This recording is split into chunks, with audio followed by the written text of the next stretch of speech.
İş fəaliyyətimizdə 20 yıl aldın başlamamız. Aldın yağış işlərlə şüğlənərdik. Hazır zaman tələbinə görə temir işik, aqua inalar bilən şüğlənib durubuz. Mahsulatlansa tələb kətdə. Usta şəhid ənənəsinə həm yolga qoyğanımız 5 şəhidim var. Məhəlləmizdə işsiz yaşlara iş üretib, kəsb sırlarını üretib barmaqdadır. Bunun nəticəsində iş fəaliyyətimizi yenə kengaytırıb barıyatımız. Zamanəvi üskünələr satıb aldıq.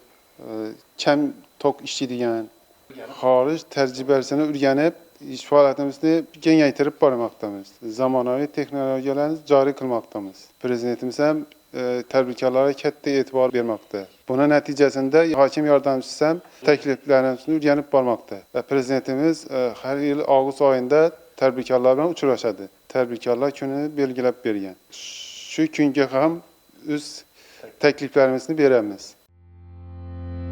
Joriy yilda Xiva tumanida ham 8 ta mahallaning graver loyihalari tasdiqlanib, respublika investitsiya mablag'i hisobiga bir qancha yo'nalishlarda bunyodkorlik ishlari